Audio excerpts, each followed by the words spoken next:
स्वागत है दोस्तों आप सभी का संकल्प के YouTube चैनल एडू संकल्प पे। मैं कुणाल बांसल एक बार फिर हाजिर हूं आपके सामने एक नई वीडियो के साथ। दोस्तों आज हम स्टार्ट करने वाले हैं वेन डायग्राम्स यानी कि सेट थ्योरी वाले क्वेश्चंस। बहुत से स्टूडेंट्स ने रिक्वेस्ट किया हमें कि सर वो वाली वीडियो बनाई जाए वेन डायग्राम बेस्ड जो परसेंटेज के क्वेश्चंस पूछे जाते हैं, तो उसी को हम मानते हुए आज वीडियो लेके आए हैं। दो पार्ट्स में हम इस चैप्टर को कवर करेंगे दोस्तों। आज जो पहला पार्ट है, फर्स्ट लेक्चर है, इसमें हम डिस्कस करेंगे दो सर्कल, दो वेन डायग्राम्स वाले क्वेश्चन। तो आइए दोस्तों शुरू करते हैं। क्या है, सबसे पहले हम समझेंगे कि वेन डायग्राम होता क्या है, पूरा कॉन्सेप्ट समझेंगे, थ्योरी को समझेंगे, उसके बाद क्वेश्चंस को ट्राई करेंगे। ठीक है जी। अब मान लीजिए ये हमारे पास एक गिवन है, वेन डायग्राम गिवन है, देख सकते हैं आप। यहाँ पे दो सर्कल्स बने हुए हैं जिसमें पहला पार्ट है ये रीजन 1, ठीक है, ये रीजन 2, और जो बीच में कॉमन पार्ट है उसे हमने नाम दिया रीजन 3। ठीक है। अब ये क्या बोल रहा है, सपोज सेट सी, जो सी सर्कल है यानी कि ये वाला हिस्सा, ये पहला सर्कल, ये रिप्रेजेंट करता है पीपल हु लाइक क्रिकेट, वो लोग जो क्रिकेट को लाइक करते हैं। और जो सेकंड वाला सर्कल है एफ, ये रिप्रेजेंट कर रहा है उन लोगों को जो फुटबॉल को लाइक करते हैं। ठीक है जी।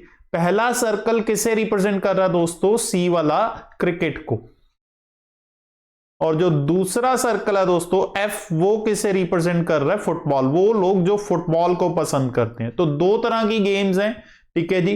तो एक क्रिकेट को पसंद करते हैं, दूसरे फुटबॉल को, और जो सेंटर वाला पोर्शन होगा वो है कॉमन पोर्शन। कॉमन मतलब वो लोग जो दोनों स्पोर्ट्स को पसंद करते होंगे। ठीक है।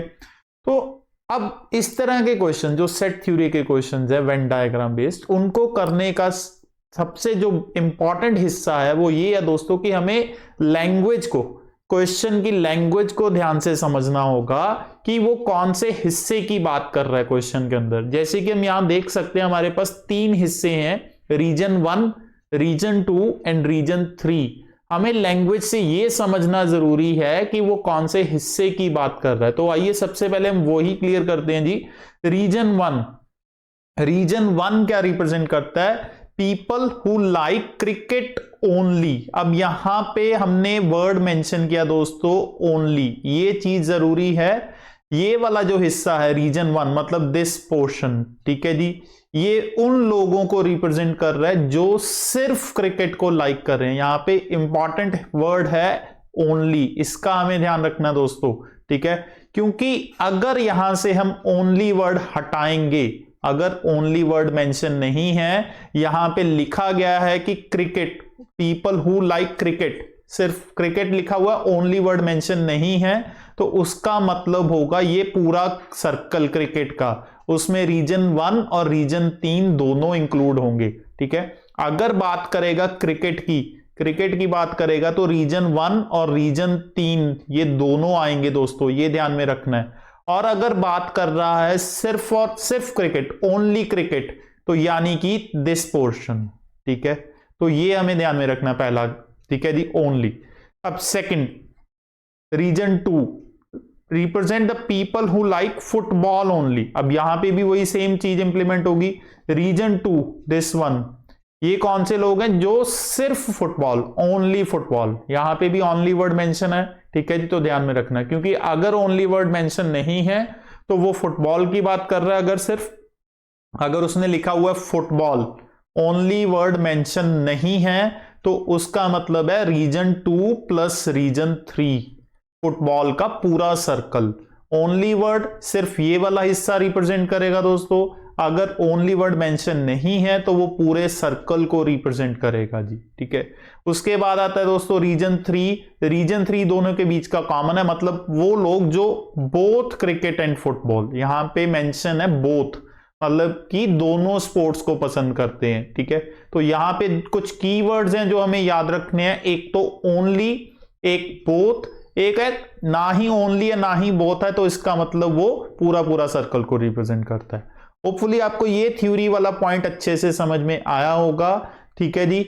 हमें ध्यान में क्या रखना है, ओनली क्रिकेट या ओनली फुटबॉल जैसे कि इस क्वेश्चन में मेंशन है, तो वो रिप्रेजेंट करेगा ये सिंगल वाला, ये वाला हिस्सा सिर्फ। ठीक है जी, this one and this one. ठीक है। अगर वो रिप्रेजेंट कर रहा है बोथ को, तो वो कौन सा पार्ट आएगा दोस्तों, सेंटर वाला पार्ट आएगा, ठीक है जी। और अगर वो बोल रहा है क्रिकेट या फुटबॉल ओनली या बोथ वर्ड मेंशन नहीं है तो वो उनके पूरे सर्कल को रिप्रेजेंट करेगा। आइए अब इसी के बेस पे हम क्वेश्चंस को शुरू करते हैं जी। क्वेश्चन क्या बोलता पहला, in a group of 1000 people, total कितने लोग हैं दोस्तों, 1000, 700 बंदे इंग्लिश बोल सकते हैं, 500 बंदे हिंदी बोल सकते हैं, ठीक है। और हमें यह बताना है और यह भी बताया गया all the people speak at least one of the two language, मतलब जो 1000 बंदे हैं वो इनमें से कोई ना कोई एक लैंग्वेज तो बोल ही रहा है। तो उसके बेस पे हमें यह बताना है कि कितने लोग हैं जो दोनों लैंग्वेजेस को बोल रहे हैं और कितने लोग हैं जो सिर्फ एक लैंग्वेज को बोल रहे हैं, ठीक है। अब बोथ लैंग्वेजेस यानी कि कॉमन पोर्शन हमें बताना है जी, ठीक है। बोथ वर्ड हमने बताया था कि आप उसका मतलब होता है कॉमन पोर्शन, ठीक है। और जो exactly one language, exact one मतलब इसमें सिर्फ ओनली वाले पोर्शन को काउंट किया जाएगा, ठीक है। अब हमें कैलकुलेट करना है। अब देखिए दोस्तों यहां पे वैल्यूज को देखते हैं क्या है, दो ही लैंग्वेजेस हैं जी, तो दो हम सर्कल्स ड्रॉ करेंगे, एक इंग्लिश का सर्कल है और दूसरा हिंदी का सर्कल है, ठीक है। टोटल लोग हैं 1000, यानी कि रीजन 1, रीजन 2 और रीजन 3, ठीक है जी। अगर मैं इन तीनों को प्लस करूंगा, ठीक है जी, रीजन 1, रीजन 2 और रीजन 3 को प्लस करूंगा तो ये मेरे पास कितना होना चाहिए दोस्तों, 1000 के बराबर होना चाहिए, ठीक है। अब उसने बोला 700 लोग ऐसे हैं जो इंग्लिश बोलते हैं। अब यहां पे ओनली वर्ड मेंशन नहीं है, इंग्लिश बोला यानी कि इंग्लिश का सर्कल ये, तो रीजन 1 प्लस रीजन 3 की वैल्यू दोस्तों उन्होंने हमें कितनी दी, 700, ठीक है। सिमिलरली 500 लोग ऐसे हैं जो हिंदी बोलते हैं, हिंदी, हिंदी यानी कि हिंदी का पूरा सर्कल, रीजन 2 प्लस रीजन 3, ये कितने लोग हैं दोस्तों, 500 लोग हैं। तो अगर मैं इनका टोटल करूं तो मेरे पास रीजन 1 आ गया, रीजन 2 आ गया और 2 बार रीजन 3 आ गया, 2 टाइम्स रीजन 3, इनका टोटल बनता है 1200। अब ध्यान से देखो, रीजन 1 प्लस 2 प्लस 3 कितना है, 1000, रीजन 1 प्लस 2 प्लस 3 कितना हमारे पास, 1000। तो इसमें से ये तो कैंसिल आउट हो गए, तो 2 बार 3 थर्ड रीजन और एक बार ये, तो माइनस करने पे एक बार थर्ड रीजन कितना बचा हमारे पास, 200, ठीक है जी। यानी कि रीजन 3 की वैल्यू हमें मिली 200। तो जब भी हम सेट थ्योरी का क्वेश्चन सॉल्व करने बैठेंगे सबसे पहले कोशिश यही करेंगे कि हमें जो कॉमन वैल्यू है वो मिल जाए किसी तरीके से, क्योंकि कॉमन मिल गया तो बाकी आराम से हमें मिल जाएगा। अब देखो इंग्लिश का टोटल हिस्सा, ठीक है जी, 1 प्लस 3 कितना था, 700, तो 200, तो उसमें से 3 की वैल्यू तो बचा कितना यहाँ पे, 500, ठीक है जी। और सिमिलरली सेकंड और थर्ड रीजन का टोटल 500 होना चाहिए, 200 ये बन रहा है जी, तो कितना बचा, 300। तो तीनों रीजन्स की वैल्यू मुझे मिल चुकी है दोस्तों। अब ये हुआ पहला क्वेश्चन कि कितने लोग हैं जो दोनों लैंग्वेजेस बोथ यानी कि रीजन 3, तो वो कितने हैं दोस्तों, 200 लोग। तो पहले का आंसर कितना बना, 200। और अगला पूछ रहा how many can speak exactly one language वाले, मतलब कि रीजन 1 और 2 ये 500 और 300, तो एग्जैक्टली वन लैंग्वेज वाले कितने होंगे दोस्तों, एग्जैक्टली वन लैंग्वेज वाले 800 बंदे हुए। तो ये हमारा पहला क्वेश्चन बनता है। होपफुली आपको ये कॉन्सेप्ट अब समझ में आया होगा, ठीक है जी। आइए आगे बढ़ते हैं और ट्राई करते हैं इसी की तरह का। क्या बोलता है, टोटल 35 स्टूडेंट्स हैं एक क्लास के अंदर, जिसमें से 24 बच्चे क्रिकेट खेलना पसंद करेंगे और 16 बच्चे फुटबॉल खेलना पसंद करेंगे, ठीक है। Also each student like to play at least one of the, और 35 स्टूडेंट्स में से हर स्टूडेंट कोई ना कोई गेम पसंद कर रहा है, खेल रहा है, ठीक है जी। हमें बताना है दोनों कौन सी, मतलब कॉमन रीजन निकालना है। और देखो कॉमन रीजन निकालने का सबसे जो ट्रिक भी मैं बता दूंगा आपको क्या है, हमें करना क्या कि अब पता है कि टोटल स्टूडेंट्स कितने हैं जो खेल रहे हैं जी, 35, क्योंकि सारे स्टूडेंट्स कोई ना कोई गेम खेल रहे हैं जी। और इन दोनों को प्लस करने पे कितना मिल रहा है हमें, 24 प्लस 16, 40 मिल रहा है, ठीक है। तो ये 40 में से ये 35 माइनस कर दीजिए, हमें कॉमन रीजन मिल जाएगा, मतलब के 5। तो 5 स्टूडेंट्स ऐसे हुए जो दोनों गेम्स को खेलेंगे, ठीक है जी। अब ये सिचुएशन है हमारे पास कि एक तरफ क्रिकेट एक तरफ फुटबॉल, ठीक है। अब 5 बंदे आ गए इधर कॉमन में, ठीक है। अब क्रिकेट में टोटल कितने थे? 24, क्रिकेट का पूरा सर्कल 24 का होना है। 5 तो ये हो गए जी, बचे कितने? 19, तो यहां पे आ जाएगा। और सिमिलरली फुटबॉल में कितने थे दोस्तों? टोटल 16 बंदे थे, ठीक है जी। 16 में से 5 ये हो गए तो कितने बचे? 11। अब आप काउंट करके देखिए, 19 बंदे हैं जो सिर्फ क्रिकेट खेल रहे हैं, ओनली क्रिकेट, यानी कि 11 बंदे हैं जो ओनली फुटबॉल, यानी कि 30 ये हो गए जी दोनों को मिला के। बचे 5 जो दोनों खेल रहे हैं, तो टोटल 35 बच्चे हमारे कंप्लीट हो रहे हैं जी, ठीक है। तो कॉमन रीजन अब कैसे निकाला हमने? डायरेक्टली टोटल बच्चे 35 थे और जो दोनों स्पोर्ट्स के मिला के थे वो कितने थे? 40। तो इसमें से टोटल हमने माइनस किया, तो बाकी जो 5 आए वो क्या है? दोनों के कॉमन। आई अगला क्वेश्चन ट्राई करते हैं। एक सर्वे किया गया, उसमें देखा गया कि 69% of Indians like romantic movies और 61% लोग ऐसे थे जो एक्शन मूवीज को लाइक करते हैं, ठीक है। What percentage of Indians like both types of movies? इसमें भी बोथ पूछा गया। अब इंडियंस की बात कर रहा दोस्तों, इंडियंस को अगर हम टोटल की बात करें तो कितने परसेंट लोग होते हैं जी? 100%। किसी भी चीज का जो टोटल है वो परसेंटेज में कितना होता है? 100%, ठीक है। अब वो बोल रहा है रोमांटिक मूवीज लाइक करने वाले कितने हैं? 69%। और एक्शन मूवीज लाइक करने वाले कितने हैं? 61%, ठीक है। अब 2 ही सर्कल्स हैं जी,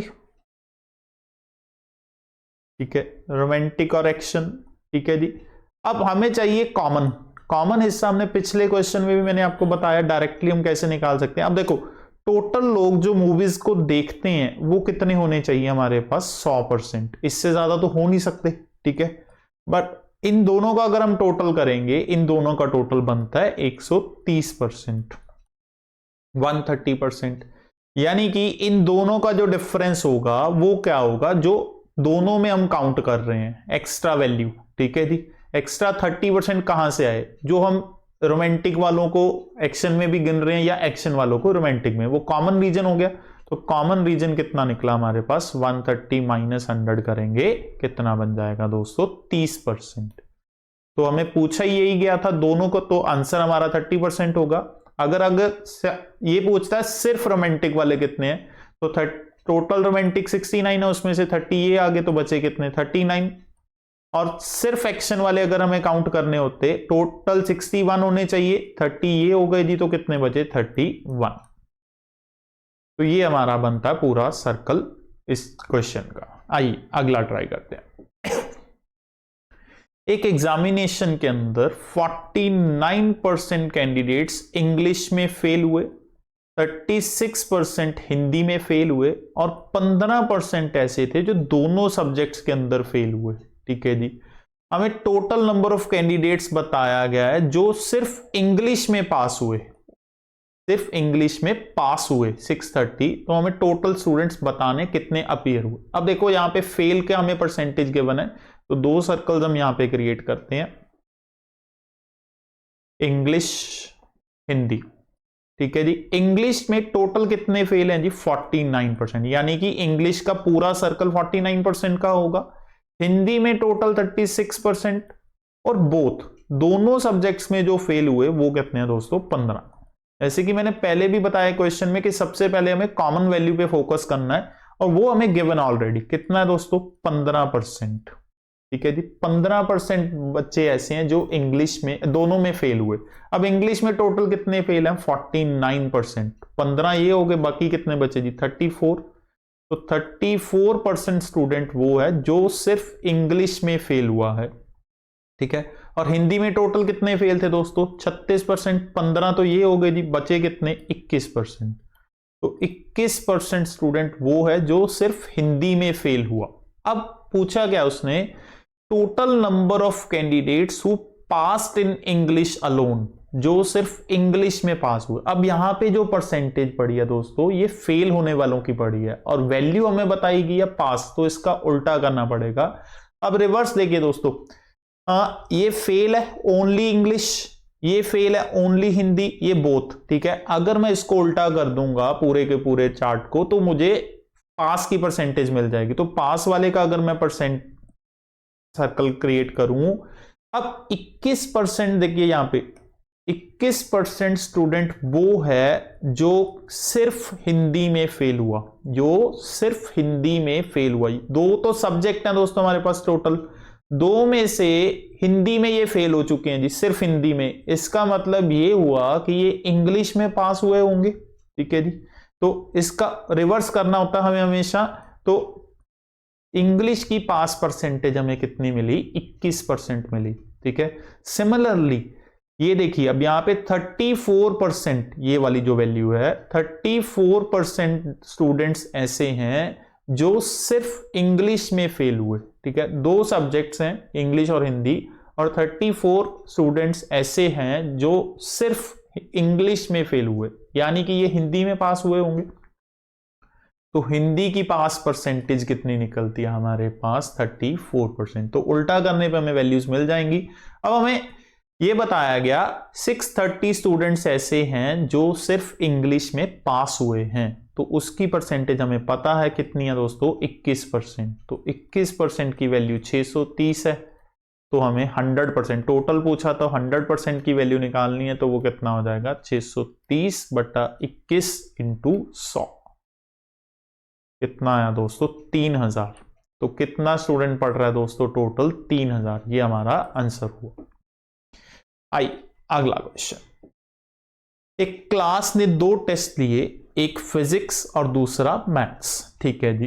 1/3 बच्चे मैथ्स में फेल हुए और हाफ बच्चे फिजिक्स में फेल हुए, ठीक है जी। फिजिक्स और मैथ्स की बात कर रहे हैं। टोटल कितने 1/3 फेल हुए मैथ्स में, हाफ हुए फिजिक्स में। 60% जो फिजिक्स में पास हुए वो मैथ्स में भी पास हुए हैं। 300 बच्चों ने टेस्ट दिया, देखो टोटल 300 बच्चे हैं, वो फिजिक्स का भी पेपर दे रहे हैं और मैथ्स का भी, ठीक है जी। अब इसमें फेल और पास हम लिख लेते हैं कितने कितने हैं जी। फिजिक्स मैथ्स में 1/3 फेल हुए जी, 300 में से 1/3 यानी कि 100 बच्चा फेल हुआ, तो पास कितना हुआ होगा मैथ्स के अंदर 200। और फिजिक्स में हाफ यानी कि 150 बच्चा फेल होगा, तो 150 पास भी हुआ होगा जी, ठीक है जी। ये हमारे पास आ चुकी है, ठीक है। अब वो बोल रहा है 60% of those passed in physics, 60% जो फिजिक्स में पास हुआ उसका 60%, फिजिक्स में पास कितने हुए दोस्तों 150, इसका जो 60% है यानी कि 90 वो मैथ्स में भी पास हुए हैं, ठीक है। हमें बताना है how many students failed in both, ठीक है जी। अब फेल का निकालते हैं हम वैल्यू, ठीक है। अब यहां पे हम लेके चल रहे हैं उसकी पास परसेंटेज, ठीक है जी। ये फिजिक्स है हमारे पास, ये मैथ्स है, ठीक है जी। अब 90 स्टूडेंट्स जो फिजिक्स में पास हुए वो मैथ्स में भी पास हुए, ठीक है जी। तो ये कौन से हुए, ये वाले 90 स्टूडेंट्स ऐसे हैं जो फिजिक्स में भी पास हुए और मैथ्स में भी पास हुए, ठीक है। अब फिजिक्स में टोटल पास कितने हैं जी 150, ठीक है जी। 90 तो यही हो गए, बचे कितने दोस्तों उसके बाद 60। और मैथ्स में टोटल पास कितने हैं 200, 90 ये हो गए 110, ठीक है। तो ये पास का हमें वैल्यू मिल चुकी है यहां से सारी। अब हमें पूछा क्या गया है, how many students failed in both the subjects. अगर मैं टोटल पास स्टूडेंट्स निकालूं, टोटल पास मेरे पास बनते हैं 60 + 90 + 110 यानी कि 260 स्टूडेंट, ठीक है। अब टोटल 300 बच्चा है दोस्तों, 300 में से 260 स्टूडेंट्स पास हुए हैं। पास मतलब वो स्टूडेंट्स जो या तो फिजिक्स में या मैथ्स में या दोनों में पास हुए, ठीक है। मतलब एटलीस्ट ये एक सब्जेक्ट में तो पास हो रहे हैं, ठीक है। एटलीस्ट एक सब्जेक्ट में पास होने वाले स्टूडेंट्स कितने हमारे पास 260। तो जो 40 बचे वो ऐसे स्टूडेंट हैं जो किसी में पास नहीं हुए होंगे, क्योंकि 260 बच्चा तो ऐसा है जो कम से कम एक एग्जाम में पास हो रहा है। तो बाकी जो 40 बचे वो कौन हुए दोस्तों, जो किसी में पास नहीं हुए। और हमें पूछा भी यही गया है इस क्वेश्चन के अंदर, जो दोनों सब्जेक्ट्स के अंदर फेल हुए, तो वो कितने हैं दोस्तों 40 स्टूडेंट। हाँ जी, तो ये था दोस्तों आज का हमारा फर्स्ट लेक्चर वेन डायग्राम्स का, जिसमें हमने 2 सेट वाले क्वेश्चन डिस्कस किए, 2 सर्कल्स वाले क्वेश्चन डिस्कस किए। उम्मीद करता हूं कि आपको कॉन्सेप्ट और क्वेश्चंस अच्छे से समझ में आए होंगे। वीडियो को बार बार देखें और क्वेश्चंस को खुद प्रैक्टिस करके देखें, आपको आसानी से समझ में आ जाएगा। अब इसी सीरीज में हम नेक्स्ट लेक्चर भी लेके आएंगे जिसमें हम 3 सेट वाले क्वेश्चंस डिस्कस करेंगे। तो जुड़े रहें हमारे साथ, चैनल को सब्सक्राइब करें ताकि आपकी वीडियोस मिस ना हो। तो मिलूंगा दोस्तों नेक्स्ट लेक्चर में, तब तक के लिए बहुत बहुत शुक्रिया।